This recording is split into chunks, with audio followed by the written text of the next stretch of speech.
Om Swastiastu. Baiklah rekan-rekan dimanapun Anda berada, para subscriber dan para YouTuber yang senang menyaksikan video-video tentang tattoo agama dan tattoo kepemangkuan. Jadi pada video ini saya akan sampaikan lanjutan daripada video 1 dan 2, yaitu tentang ciri-ciri dasar kepemangkuan, di mana di dalam sumber sastra yaitu lontar pertama ada lontar Sukertaning Pemangku, kemudian ada lontar Widi Sastra, kemudian ada lontar Kusumodewa, kemudian yang terakhir ada lontar Adi Purwa Gama Sesana, di mana di dalam 4 lontar tersebut saya analisis ciri-ciri kepemangkuan. Ada 60 ciri-ciri kepemangkuan, yaitu pada video 1 dan 2 sudah saya paparkan atau sampaikan 40 ciri-ciri dasar kepemangkuan, dan kemudian pada video kali ini saya akan menyampaikan lagi 20 ciri-ciri dasar kepemangkuan. Baik, sebelum saya menyampaikan 20 ciri-ciri dasar kepemangkuan berikutnya, ada kebaiknya kita melakukan subscribe, like, dan komen. Apabila ada yang belum subscribe, silahkan subscribe. Ada yang belum like, silahkan like. Dan apabila video ini bermanfaat untuk kita semuanya, khususnya bagi para pemangku, silahkan share video ini sebanyak-banyaknya di sosial media. Dan berikutnya, jika ada pertanyaan tentang materi ataupun apa saja yang berkaitan dengan kepemangkuan, dapat disampaikan dalam bentuk komentar. Dan jika komentar Anda saya nyatakan layak sebagai bahan video atau bahan konten, astungkare saya akan buatkan video konten dari pertanyaan atau komentar rekan-rekan sekalian semuanya. Kemudian untuk 20 lagi ciri-ciri kepemangkuan berikutnya, yaitu nomor 41, yaitu pemangku mempelajari sastra suci atau ajaran agama. Nah ini sebagai seorang pemangku atau khususnya pemangku widi atau pemangku apapun, itu sebaiknya membekali diri atau mengisi diri dengan ajaran-ajaran atau yang bersumber dari sastra suci, khususnya ajaran agama.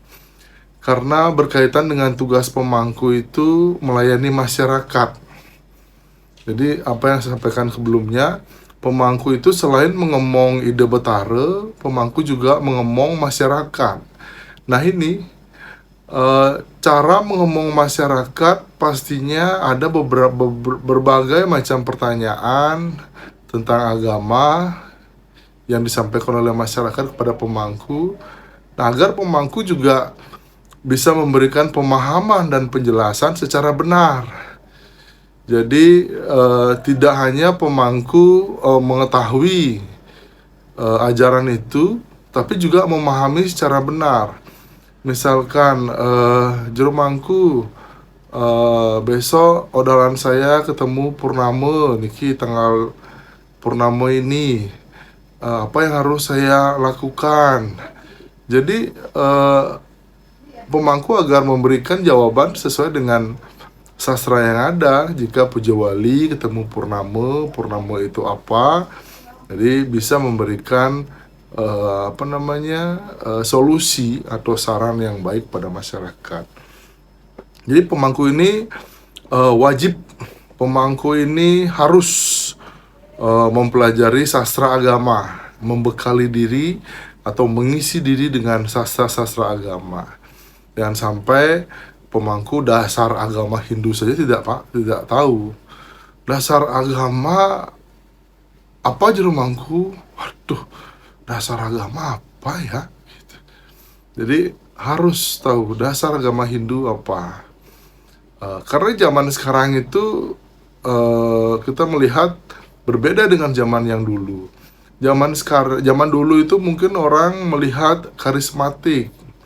Jadi dengan kedatangan pemangku saja itu sudah memiliki karisma dan memiliki aura yang cukup besar, sehingga takut untuk bertanya, kemudian sudah merasa nyaman dengan kedatangan pemangku. Tapi zaman sekarang itu pemangku dijejali dengan berbagai macam pertanyaan.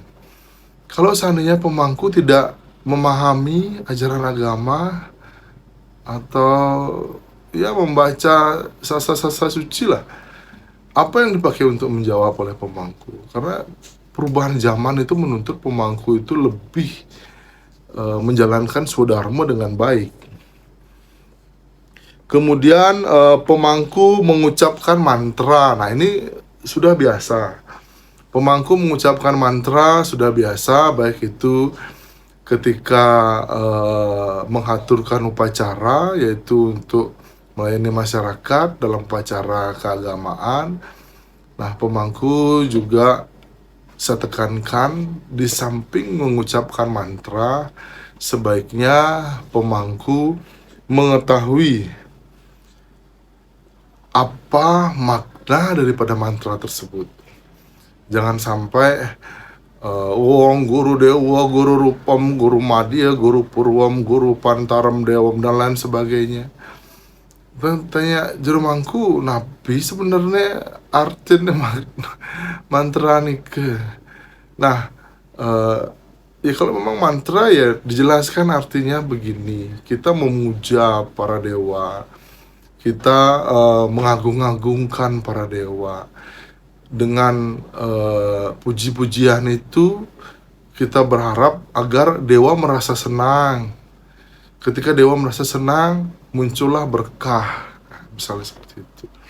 Di dalam video yang akan datang, saya akan lebih mengusus kepada puja mantra, dan mungkin di sana akan lebih banyak dibahas tentang mantra. Kemudian pemangku menyebutkan nama dewa. Nah, ini barusan mungkin tadi menyebutkan mengucapkan mantra. Mungkin pemangku ketika memiliki waktu duduk diam sambil mengucapkan mantra atau gayatri mantra sambil duduk ya. Kemudian lagi misalnya di pura ada orang janji maturan jam 9, pemangku lebih awal datang jam 8, misalkan sambil menunggu, sambil mengucapkan mantra, dan juga sambil mengucapkan nama dewa. Biasanya nama dewa sudah terdapat dalam mantra. Om Brahma Wisnu Iswara Dewa Majiwat Manam Matrilokanam. Ya, sudah ada. Nama dewa sudah ada dalam mantra. Mengucapkan mantra saja sudah sekaligus menyebutkan nama dewa. Jadi dengan cara menyebutkan nama dewa dan mengucapkan mantra, pemangku bisa lebih konsentrasi.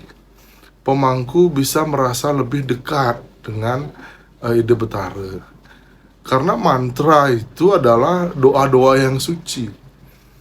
Menyebutkan nama dewa adalah nama-nama yang suci. Dengan mengucapkan doa suci, kemudian menyebutkan nama-nama yang suci, pemangku sudah otomatis menghubungkan diri kepada yang suci. Meskipun kita tidak kenal sama dewa itu, tidak pernah ketemu misalkan.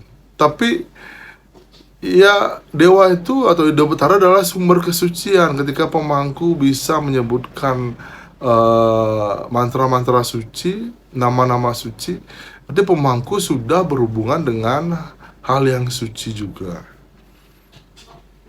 Kemudian mengetahui kepada siapa yatnya dipersembahkan atau konsep ketuhanan masing-masing pura. Nah, ini. Jadi ketika pemangku misalkan ngantep Banten, jadi di Pelinggih Tugun Karang itu misalkan. Nah, siapa yang dipuja di sana? Misalnya pemangku datang ke suatu pura, siapa yang dipuja di sana?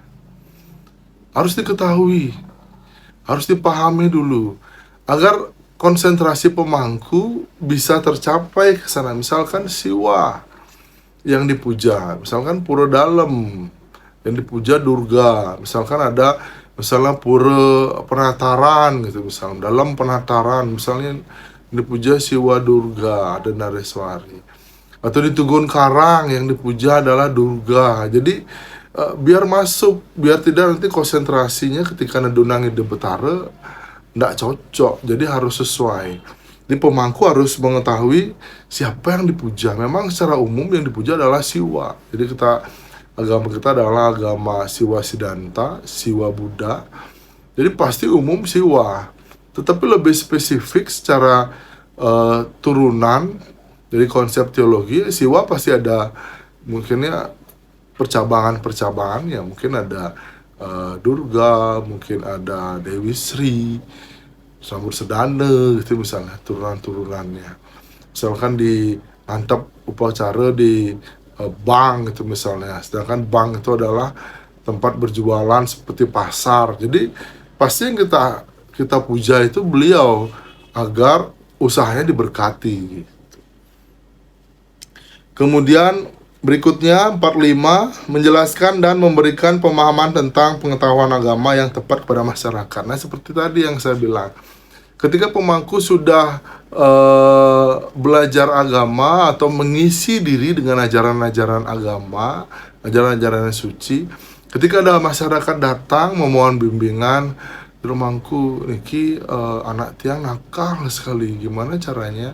Kok nakalnya ini rasanya tidak masuk akal, sudah tidak sewajarnya daripada anak yang lainnya. Bagaimana, apa yang harus saya lakukan di rumahku? Jadi ada seperti itu. Jadi ketika pemangku sudah mendalami ajaran agama, mengetahui ajaran agama secara benar, bisa memberikan solusi atau bimbingan yang benar juga. Kemudian menjadi perantara kesucian antara Ide Betara dengan masyarakat. Nah, seperti yang saya sampaikan pada video sebelumnya, pemangku itu bagaikan selang.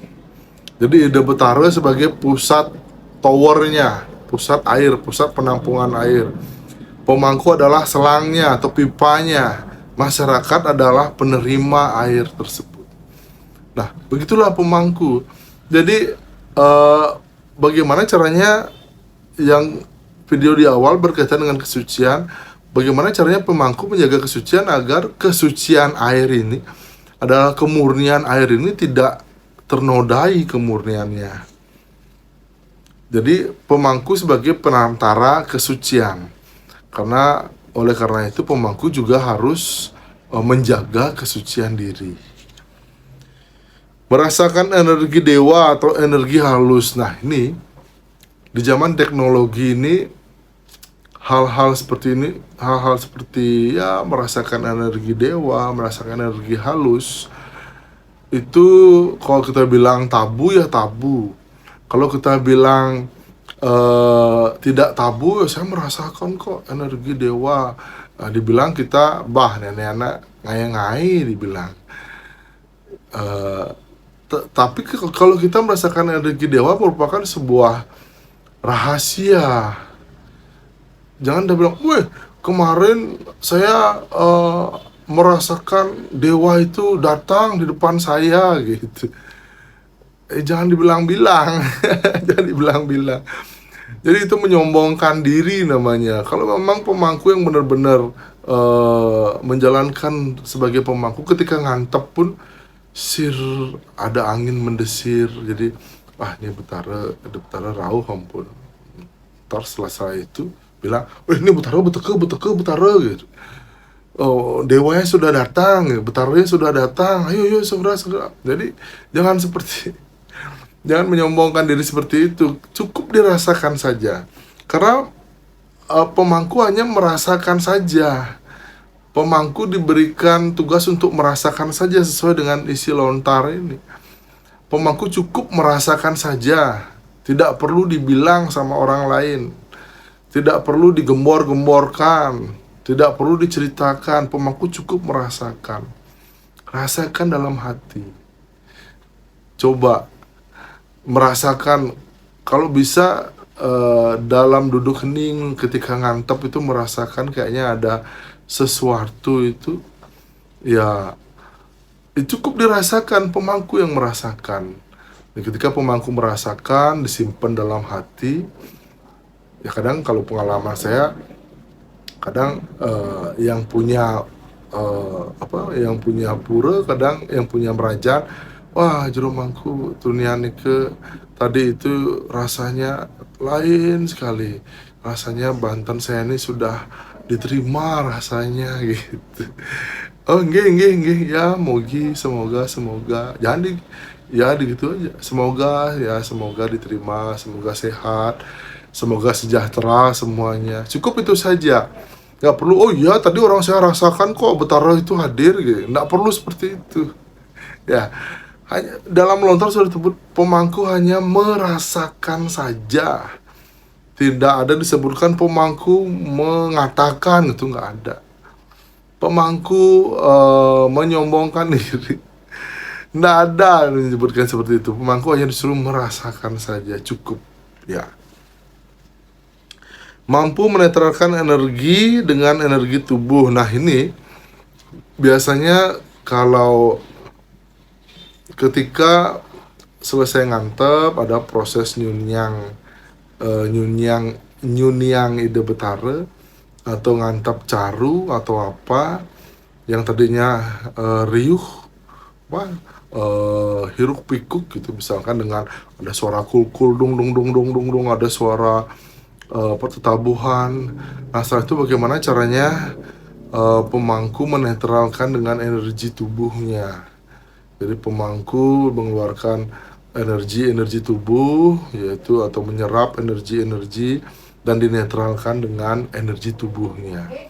Ataupun ketika pemangku merasakan ada sesuatu hal, yaitu pemangku juga harus menetralkan energi itu dengan energi tubuhnya. Karena di dalam tubuh pemangku ataupun dalam tubuh setiap manusia itu ada dewa yang bersemayam dalam tubuhnya. Kemudian berikutnya yang ke-50, selalu melakukan proses pewintenan atau nyusun nyepuh pewintenan. Nah ini ketika pemangku merasakan sudah lama mewinten, sudah banyak kesalahan yang saya lakukan, silahkan mesepuh. Mesepuh bisa ke ide Sulinggih, ide Peranda, silakan mesepuh, atau mesepuh di pura ketika puja wali bisa, atau nyusun pewintenan boleh, bisa juga. Bahasanya beda-beda tapi maksudnya sama. Jadi bukan berarti pemangku setiap setelah sudah selesai mewinten ndak mewinten lagi, bukan. Bila perlu nyepuh atau nyusun pewintenan. Nah pewintenan itu pewintenan atau kesucian, penyucian diri. Kalau kita sudah merasakan kok rasanya kepala sakit terus, banyak sekali kesalahan yang telah dilakukan, silakan mesepuh. Mungkin ada noda-noda yang nempel pada tubuh, silakan disepuh kepada Ede Sulinggi ataupun di gereja manapun bisa. Kemudian nomor 51, selalu melakukan proses aguron-guron. Nah ini pemangku tidak hanya cukup menjadi seorang pemangku saja. Pemangku tidak hanya cukup dengan apa yang ada itu saja, tidak. Pemangku itu wajib melakukan aguron-guron. Ini contoh, misalkan ada masyarakat yang bertanya, juru mangku, saya mau buat upacara ngantek linggih misalkan. Pemangku dengan keterbatasan, ketidaktahuan, jangan sembarangan memberikan jawaban atau keputusan. Sebaiknya pemangku datang ke gereja ini sudah merupakan aguron-guron. Jadi aguron-guron itu ada yang berupa berdasarkan kebutuhan, ada yang berupa terus-menerus atau continue terus menerus, boleh. Jadi itu sah saja. Jadi kalau terus menerus itu lebih baik. Jadi mungkin setiap seminggu sekali atau setiap perwani atau setiap apa gitu datang ke Ida Nabe atau Pesraman atau di sebuah perguruan mana, itu datang saja. Nunas Baos, kalau ada pertanyaan silahkan ditanyakan. Jadi dengan cara kita berkomunikasi atau Nunas Baos itu sudah menjadikan diri kita, kesucian kita bertambah. Apalagi kepada ide Pranda atau Sulinggih yang memang benar-benar suci. Jadi kesucian beliau itu akan terpancar ke kita jadi tambah sucian kita tertambah meningkat jadinya. Jadi satu sisi aguran-guruan itu adalah tempat belajar atau memohon bimbingan atau bertanya sesuatu hal yang tidak diketahui. Satu sisi aguran-guruan itu untuk menambah kesucian juga. Jangan, makanya saya kadang-kadang sama pemangku, ada beberapa rekan pemangku setelah selesai mendapatkan aguran-guruan berhenti, tidak datang lagi. Jadi ini maksudnya ya memang sih secara materi sudah habis, secara tidak ada lagi perlu ditanyakan, makanya tidak perlu datang ke Sulinggih. Tetapi kesucian itu perlu di refresh atau ditambah dengan cara berkumpul dengan orang suci, berbicara dengan orang suci, dekat dengan orang suci, apalagi bersentuhan dengan orang suci, akan menambah kesucian kita, bagikan magnet. Jadinya kita yang kurang, beliau yang memberikan. Makanya ketika kita datang sama beliau, mungkin salaman atau apa, beliau memberkati, ya beliau memberkati dengan kesucian beliau, kesucian kita ditambah bertambah jadinya.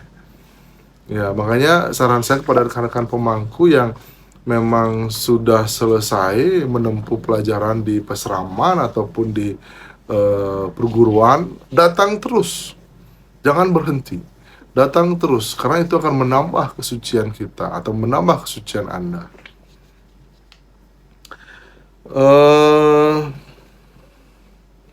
Nah, 52, mempelajari dan menguasai sastra suci, agama, dan kepemangkuan. Nah ini yang tadi titik berat tadi adalah sastra suci atau ilmu-ilmu agama secara umum. Dan sekarang sastra suci kepemangkuan. Ini pemangku itu juga perlu memahami tatua kepemangkuan. Itu perlu dipahami, perlu dipahami dan dipraktekkan apa itu jadi sesana kepemangkuan. Itu perlu sekali pemangku. Tatua kepemangkuan itu, karena tatua kepemangkuan itu merupakan pijakan bagi pemangku untuk bersikap dan menjalankan kewajibannya sebagai pemangku. Jadi ketika pemangku tatuanya sedikit, pijakannya sedikit. Ketika pijakan sedikit itu, bagaimana caranya kita berdiri di atas pijakan yang sedikit? Apalagi badan saya gede, pijakan saya harus besar. Jadi saya harus banyak mempelajari tato agar saya kokoh, berdiri kokoh, kuat saya. Nah kalau pemangku yang tatuanya kurang ya begitu. Kalau kurang mempelajari tatua kepemangkuan, pijakannya kecil, dia bisa jatuh. Bagaimana caranya kita membuat pijakan yang besar? Jadi tatua pemangku itu adalah pijakan. Kalau tatua agama, pijakan manusia yang beragama. Kalau sekarang tatua pemangku, pijakan pemangku, menjalankan saudharma sebagai pemangku. Nah itu harus diperhitungkan oleh pemangku, karena tatua itu pijakan. Kalau pijakannya kecil ya pasti jatuh, apalagi badan saya gede. Yang badannya kecil aja perlu pijakan yang gede kan. Oke, berikutnya memiliki guru nabe atau guru pembimbing. Nah ini, jadi pemangku seperti yang saya sampaikan memiliki dua nabe. Itu pertama secara niskala adalah Ida Betara, secara skala adalah nabe atau sulinggih atau guru pembimbing. Nah, kecuali pemangku pinandita atau pemangku pandita atau pinandita itu memang mutlak bertanggung jawab kepada sulinggih. Jadinya mutlak nabinya adalah sulinggih. Nah, pemangku widi, pemangku kayang tiga, pemangku merajan itu nabe skalanya adalah sulinggih. Nah, ini harus memiliki guru pembimbing. Jadi ketika ada permasalahan, guru itulah yang dicari.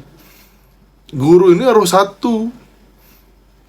Misalkan ya memang boleh misalnya kalau yang wariga, misalnya ide pranda niki ya ahli wariga. Misalkan ahli tata susila sesana, misalnya ide pranda niki. Jadi ya itu sama seperti guru SMP, guru biologi lain, guru fisika beda gitu. Jadi boleh beda-beda, ataupun kayak SD, seperti SD gurunya satu untuk semua pelajaran, boleh juga kalau gurunya itu mumpuni. Semakin kita bertambah ilmu kita, apalagi SMA, nah itu mungkin perlu banyak guru. Nah, itu jangan ganti-ganti gurunya. Misalkan kalau kita tanya wariga ke ide pranda A, cukup ide pranda A saja. Jangan lagi di-compare ke ide pranda B. Jangan apalagi banyak yang satu materi kita banyak guru. Ya susah, tidak ketemu jadinya. Bingung namanya. Jadi kalau bisa satu guru lebih bagus. Satu guru untuk semua lebih bagus. Misalkan satu guru untuk satu bidang boleh. Kemudian 54, tidak memiliki pemikiran pendek. Nah, ini pemangku yang berpikiran pendek mungkin contohnya seperti bunuh diri ya, mungkin ya. Lebih baik saya mati aja dah gitu. Lebih baik saya mati dah gitu, lebih baik saya mundur dah gitu, lebih baik saya pendek pemikiran. Dan ini dilarang oleh 4 sastra, itu dilarang. Pemangku tidak boleh berpikiran pendek. Lebih baik saya mundur dah daripada begini gitu. Nggak, ya saya ini dulu gitu. Jadi lebih panjang lah berpikir, ya mungkin sekarang saya tidak, mungkin besok, mungkin lusa. Jadi lebih berpikir panjang.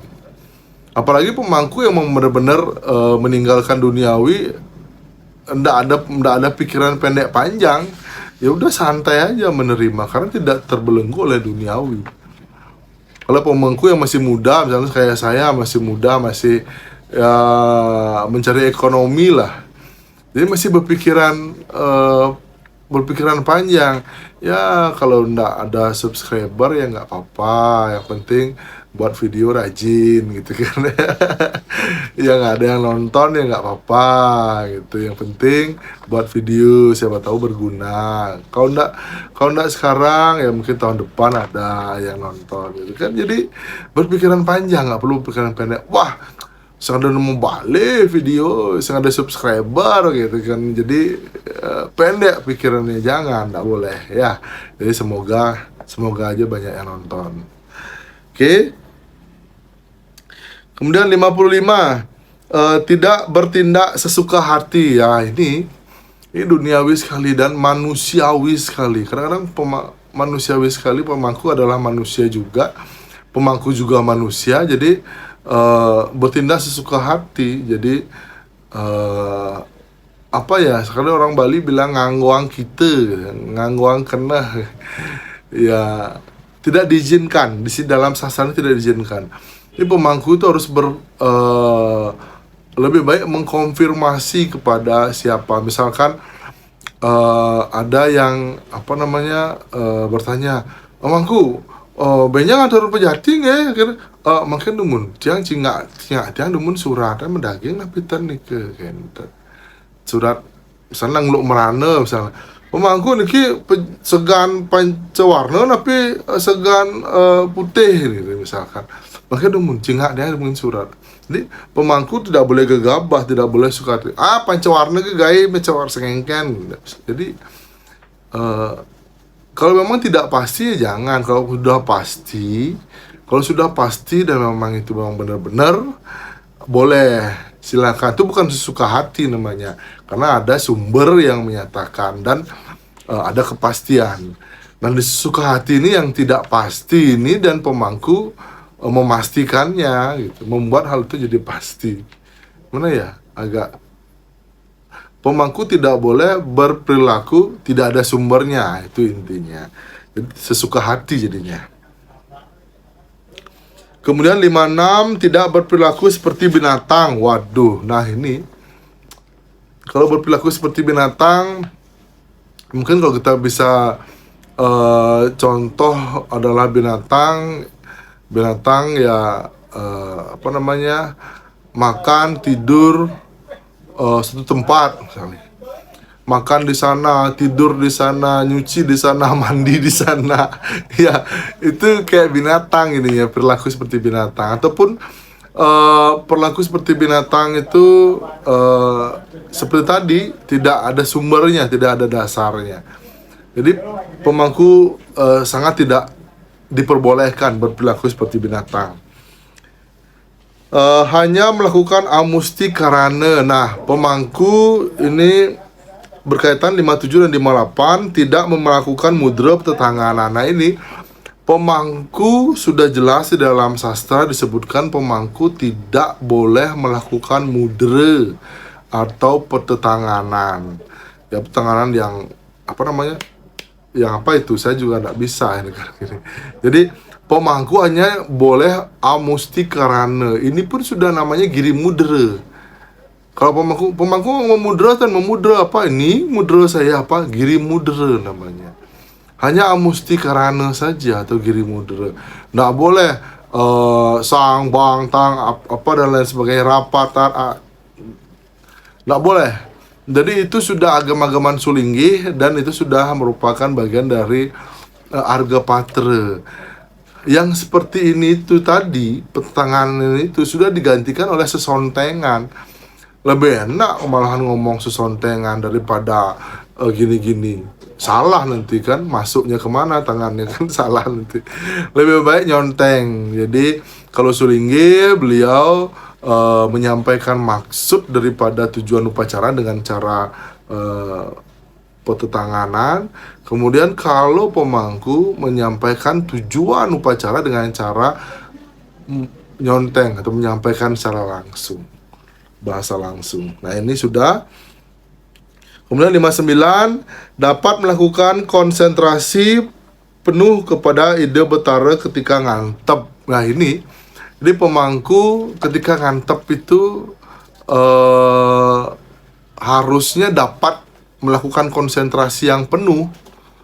Nah ini mutlak disebutkan. Ya mungkin kalau memang belum konsentrasi ya perlu dilatih lah. Tetapi harusnya mangku itu dapat melakukan konsentrasi penuh ketika ngantep. Kalau belum bisa ya latihan terus. Tetapi jangan sampai terus-terusan tidak bisa gitu. Ya mungkin kalau sekarang masih belum bisa ya masih perlu latihan. Kalau sudah bisa konsentrasi ya bagus. Jadi memang harus itu dilakukan. Pastinya ya dengan konsentrasi, dengan latihan itu bisa meningkatkan konsentrasi. Itu dengan konsentrasi itu dapat melakukan menghubungkan diri dengan Debetara atau yoga yuj. Yang terakhir, memiliki kekuatan jenana untuk mengaturkan atau ngantep banten agar sesuai dengan tujuan banten. Nah ini sama seperti tadi, konsentrasi dan jenana itu 11-12 sama. Ketika kita konsentrasi, jenana kita sudah bermain. Ketika kita tidak konsentrasi, konsentrasinya buyar, jenananya buyar. Makanya konsentrasi dan jenana itu satu paket. Pemangku bisa berkonsentrasi, setelah berkonsentrasi jenananya akan main. Misalkan biar kawan, nganti ganing sawung pengawak, sagilingang sangilanganing male papo petaka. Nah itu main konsentrasinya apa itu. Apalagi tahu arti mantranya, tiga ning sawung telur. Jadi Banten itu pasti si telur. Ya jadi menghilangkan male papo petaka. Nah, ngilang berarti akan membersihkan. Sang buto nampik lare, sang buto nampik male, sang buto nampik rogi. Jadi buto itu akan dihilangkan dari badan. Ketika itu tujuan daripada Banten Biakaon ini masuk. Tujuan Banten Biakaon ini menghilangkan buto yang ada dalam tubuh manusia ya masuk ketika konsentrasi dan jenana main. Maka Banten itu akan bekerja sesuai dengan tujuannya atau memiliki kekuatan sesuai dengan tujuannya. Ya demikianlah sudah 20 yang saya sampaikan, dan jadinya dalam video 1, video 2, video 3 genap 60 ciri-ciri dasar kepemangkuan. Jadi tattoo ini sangat memang perlu diketahui, dimengerti, dan dilaksanakan oleh seluruh pemangku. Dan saya harap video 1, video 2, video 3 tentang ciri-ciri dasar kepemangkuan dapat terus dipahami oleh pemangku. Mungkin kalau tidak mengerti diputar lagi, tidak mengerti diputar lagi agar lebih mengerti, memahami, agar lagi meresap kepada seluruh badan. Karena pemangku itu yang penting daripada pemangku, baik itu pemangku, baik sulingnya, adalah sesananya yang penting. Sesana atau kesuciannya yang penting bagi pemangku. Di dalam kesimpulannya, kalau masalah mantra itu tidak nomor 2. Mangku mantra nomor 2 yang penting, sesana itu sudah mencerminkan. Kadang orang yang, wih itu sing tahan melajah agama, sing tahan nawang agama, tiba-tiba dari mangku ya nih, gitu misalkan.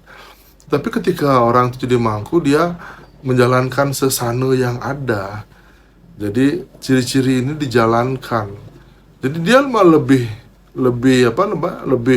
lebih bagus daripada pemangku yang hanya sekedar mantra saja, tapi setelah itu marah-marah, setelah itu ngamuk-ngamuk sampai rumah. Tidak sesuai. Bukan itu yang diinginkan. Ida Betara menginginkan kesucian, bukan mantra, bukan entertain yang diinginkan, bukan pertunjukan yang diinginkan. Ida Betara hanya menginginkan kesucian. Ya demikianlah. Baiklah rekan-rekan, demikian yang saya sampaikan, ciri-ciri dasar kepemangkuan. Semoga dapat bermanfaat untuk rekan-rekan pemangku semuanya. Sekali lagi, apabila video ini sangat bermanfaat, silahkan share ke seluruh sosial media, dan saya mohonkan like, subscribe, dan jika ada pertanyaan cantumkan di kolom komentar. Baiklah, saya mohon undur diri. Demikian yang saya sampaikan. Apabila ada kesalahan dalam penyampaian video ini, saya mohon maaf yang sebesar-besarnya. Dan saya akhiri mengaturkan Parama Santi. Om Santi, Santi, Santi. Om.